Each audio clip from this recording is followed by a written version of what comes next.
The Minnesota Vikings walked away from the NFL draft with the least amount of controversy possible surrounding their record 12 picks. From addressing the offensive line twice in the first 4 rounds, including with the first-round pick, to finding a potential no. 3 pass-catching threat and a running back who can split the load with Dalvin Cook, it's hard to argue that the Vikings didn't do exactly what they needed to with their rookie class. 2019 NFL draft coverage. What you need to know from rounds 1 to 7. According to Spielman, there was no way Minnesota was going to trade out of its top 2 picks at NOS 18 and 50, given where the team had Garrett Bradbury and Irv Smith Jr. on its board and how highly valued they were as potential day 1 players. Bradbury, whose flexibility helps upgrade 2 positions on the interior of the offensive line, is expected to start at center or guard as a rookie. Smith gives the Vikings offense an element it has been missing with an athletic F-tight end.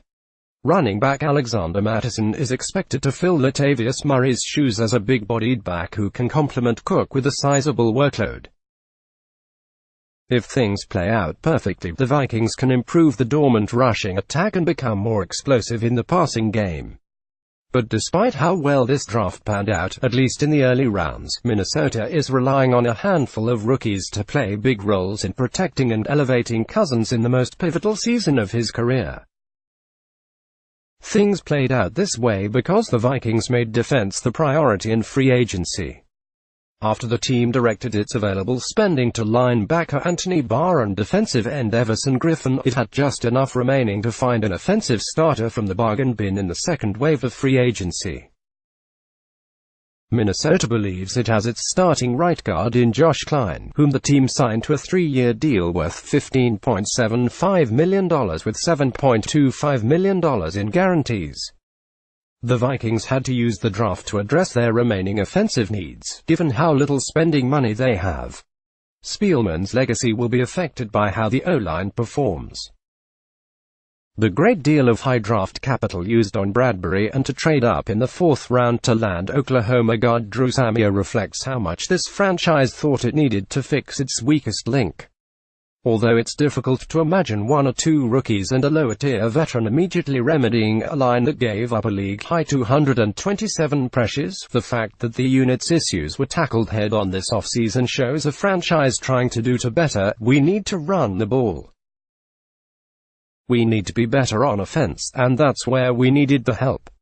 Spielman said. Offense was kind of a point of emphasis, and we were never going to pass up a defensive guy if he's sticking that high on our board, and one of those guys would have fallen.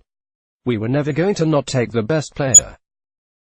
But as we went down through the draft, I thought it fell very well for us on the players that we did get on the offensive side. The Vikings might be taking a gamble on the expected impact of their high draftees, but this offseason has been spent pulling from Cousins' past to support the QB in year 2. Minnesota believes Gary Kubiak's offensive philosophy and scheme will be similar to what Cousins had with the Shanahan-McVay systems in Washington.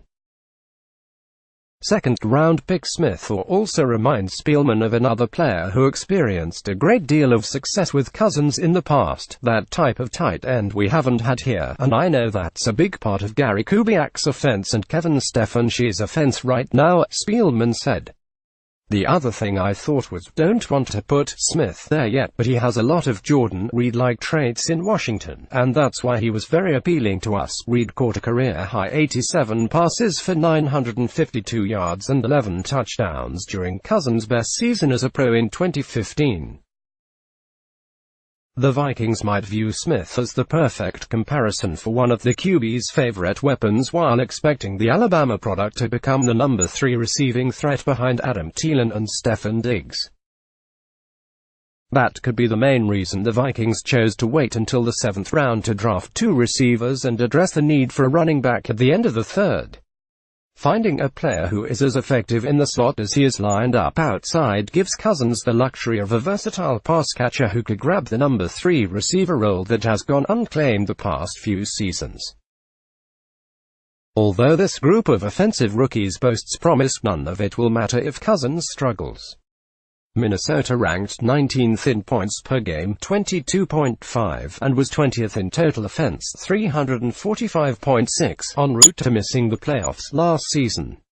There is as much pressure on Cousins to perform as there is on his supporting cast. The type of players the Vikings brought in last week might not change the Kirk Cousins is, but their ability to elevate his game could play an important role in how much this offense improves in 2019.